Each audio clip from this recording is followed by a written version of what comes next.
días. Nuestro grupo está conformado por Jessica Mora, Yesenia Mendoza y mi persona, Yarita Goyo. En esta oportunidad le vamos a hablar sobre sujetos y derechos de personas. Mi persona, Yarita Goyo, mi punto a tratar es persona, concepto y etimología. El concepto se refiere a la condición jurídica de un individuo como sujeto de derechos y obligaciones. El hombre está en constante evolución y ha sido objeto de estudio durante épocas.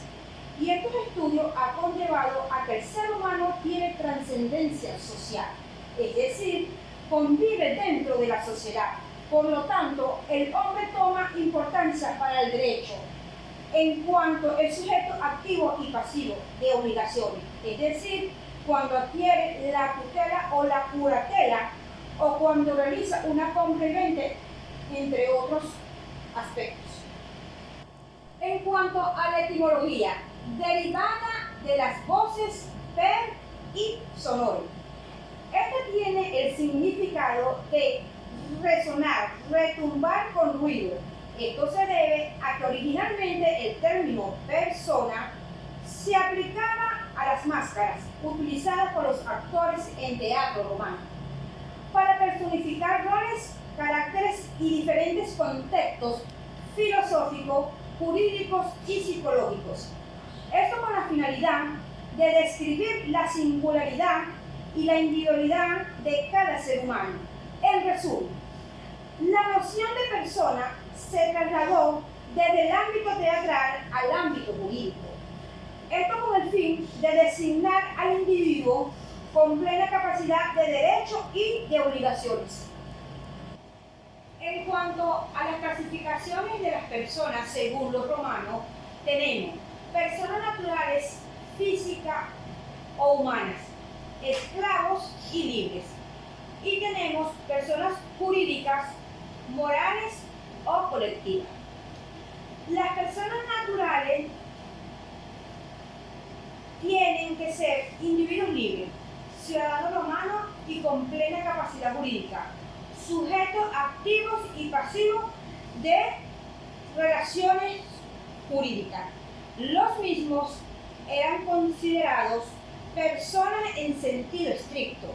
Posteriormente, el concepto de persona natural evolucionó reconociendo la dignidad inherente a todo ser humano por el hecho de serlo independientemente de su estatus social. Este desarrollo se vio influenciado por el derecho natural y el principio de igualdad entre los hombres. Tenemos personas físicas o humanas. Entre ellos tenemos esclavos y libres. Los esclavos no tenían personalidad jurídica y eran considerados como cosas. Podían ser manumitidos, lo que significaba que se les daba libertad y podían obtener la ciudadanía romana. Los esclavos, aunque eran seres humanos, eran relegados a la categoría de cosas y no tenían derecho. Por otra parte tenemos los libres. No eran esclavos y tenían capacidad jurídica. Y se subdividía en ingenuos y libertos. Los ingenuos eran los nacidos libres y nunca esclavizados. Los libertos eran liberados de una esclavitud, aunque no siempre tenían plena capacidad jurídica. Estos eran considerados libres, pero no tenían el mismo derecho que los ingenuos y mantenían ciertos vínculos y obligaciones con sus antiguos amos. En cuanto a las personas jurídicas, morales o colectivas, tenemos las asociaciones, constituidas por individuos de carácter público o privado, y tenemos las fundaciones, con un conjunto de bienes destinados a un fin. Estos se refieren a aquellos entes abstractos, con capacidad jurídica para adquirir derechos y contraer obligaciones. Ser sujeto de derecho es ser hombre libre, es ser ciudadano romano y es estar bajo la patria potestad de familias. Los sujetos de derecho gozaban de plena capacidad jurídica y eran considerados personas en sentido estricto. Debemos decir que no solamente a la persona física puede ser sujeto de derecho, sino que también puede serlo una asociación y fundaciones. Y son estas las llamadas personas jurídicas morales o colectivas, que no son entes físicos, sino operaciones ficticias. Y el ordenamiento jurídico romano les reconoce la capacidad y los considera sujetos de derechos y obligaciones. Muchas gracias. Buenos días, bueno, mi nombre es Jessica Mora y yo les voy a hablar sobre la capacidad jurídica. La capacidad jurídica se divide en dos tipos, que es la capacidad de goce y la capacidad de ejercicio. La capacidad de goce es la aptitud para ser titular de derechos y obligaciones adquirida desde antes de ser concebido. Un ejemplo de esto es un embrión humano que ya tiene derechos de acuerdo a la legislación mexicana y tratados internacionales. En caso de las personas morales, ellas cuentan con capacidad de goce y ejercicio al momento de su nacimiento. En cuanto a la capacidad de ejercicio, esta es la aptitud para contraer derechos y obligaciones y ejercitar derechos en un juicio por propio derecho. Esto nos quiere decir que esta capacidad permite celebrar en nombre propio o en representación de alguien más actos jurídicos, contraer obligaciones y ejercer acciones legales en tribunales.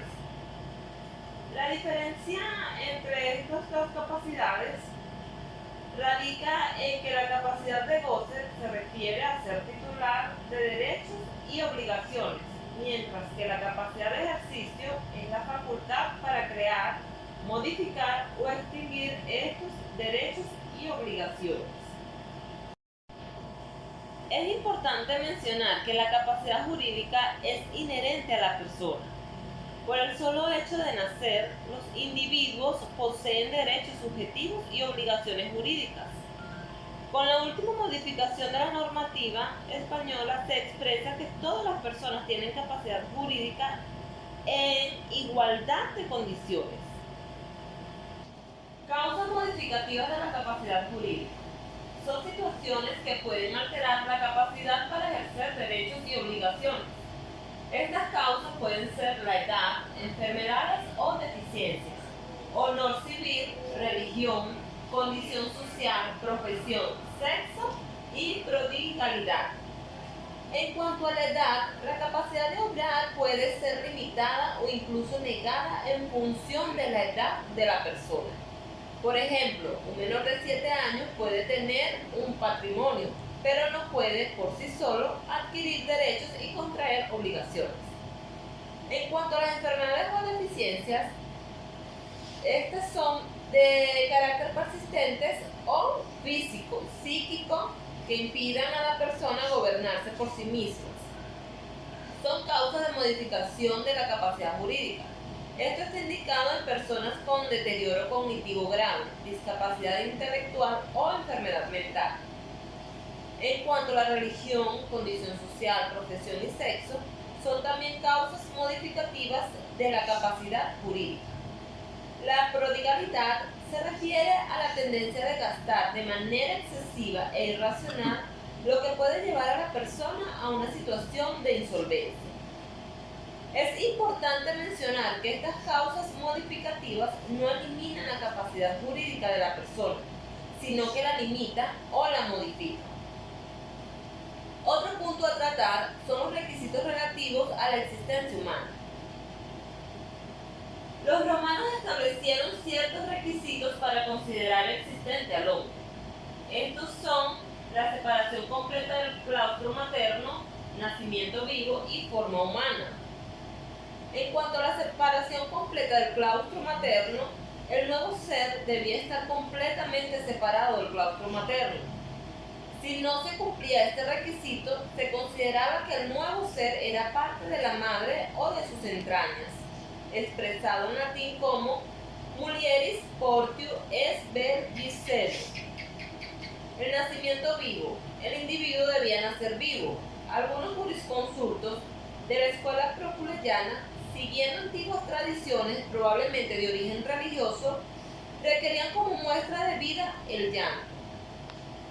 En cuanto a la forma humana, el individuo debía tener forma humana.